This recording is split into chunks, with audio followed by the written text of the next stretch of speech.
Welcome back to the Weekly Rundown. I'm just going to keep these interview fun going because why not? We're having fun, right? All right, so our next guest, you might know her for her roles in the NBC crime drama Aquarius, the Showtime crime drama Ray Donovan, and the Netflix thriller series You.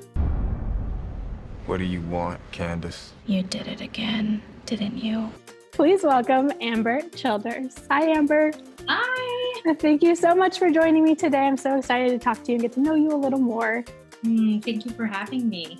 So I know that there is a new season of You that has been announced and expected to start next year, but we're not going to dive into that too much. We'll leave that as a surprise for everyone, including myself. But I do kind of want to dive into a little more about you. You started a jewelry line, right? And I really like it's a jewelry line with really a meaning.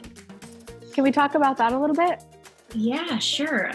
So, outside of acting, I have a business, a brand that I started, and I started in making jewelry in between seasons of Ray Donovan and the next project, which was Aquarius that I did. And I wanted to do something with a lot of meaning and something that women can wear every day and feel empowered and not just have not only is it beautiful, but it's something that means something and they could share stories through, just like when my great-grandmother would share stories about her jewelry in World War II and where the turquoise came from. And yes. I think that's just it's so powerful and meaningful. And so I took that inspiration and I turned it into a business. That's awesome. Do you have any favorite pieces? Oh my gosh, it's like asking which child I love more.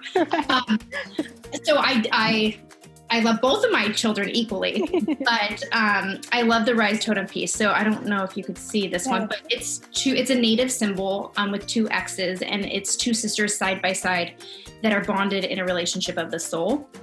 And it's basically it's supposed to be used to give to women and thank them for being with you throughout your journey in life. I definitely could not be where I am today without my tribe of women, my own sisters, and even women that I don't necessarily know. And I see them do great and amazing things. It inspires me to step up to the occasion and be a better person. And so this is what this symbol means. It stands for so much. And right now they're actually on sale. They come in two different sizes. I have a small one on, and then there's a longer one that you could wear. Very cute. It's a wearing piece. I know you said kind of your grandma, but did you ever think that you would ever, create jewelry on your own? No. How did it just come up? I think I was always fascinated with jewelry, especially jewelry from my grandmother. Just the meaning, but it didn't really hit me. I feel like there's things in people's lives that are presented, but you don't really understand what the message is. And then one day you're like, oh, that's why I was obsessed with jewelry. Just clicks. That's what I was supposed to be doing. That's what I was supposed to start. So I just started playing with the ideas, started sketching ideas. I found a mentor because I knew nothing about the jewelry business. And it's been, a lot of work.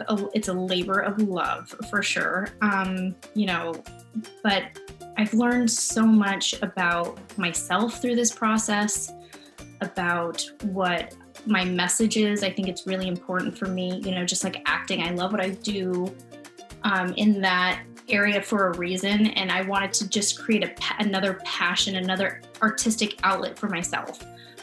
Because as an actor, you have years that you're working a bunch, and then years where you're not working at all. And so it's taken a lot of courage, but for anyone out there that's wanting to start a business, it's baby steps, right? You just have to put one foot in front of the other and just take little steps. And eventually you 5 years down the road, you're like, what, how did I even get here? This is impossible. But it's just those little steps that got you to where you are today. Another thing I want to bring up, the goats. One goat, two goats, three goats, how many? Yes. Charlie and Nikki, they're brothers. Okay. It's definitely been the highlight in our family in 2020, and we love them. But I had to say, they go to the bathroom a lot. Hi, sweetie. Good morning.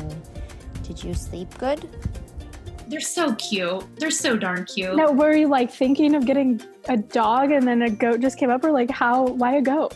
No, my fiance didn't want to get a dog. And so we had joked for a long time about getting a goat. little did he know, I was actually doing research of like where to find a goat. So I found a goat farm, and we went just to look at them with my 2 daughters, and we found these brothers, and it was like, okay, they're coming home with us. We had no idea, but luckily we have a dog run, and so we put them, so they're like our dogs. They are very cute. You got to teach them some goat yoga. My older daughter and I, we tried to put one of the goats on our back the other day, and he like just went like not having it. I was like, okay, this goat's clearly not the goat yoga. It's like I think they think they're dogs. So that's great. I love it. I love it so much. Okay, well, thank you so much for joining me. It was great getting to know you today. Thank you. The Weekly Rundown will be right back.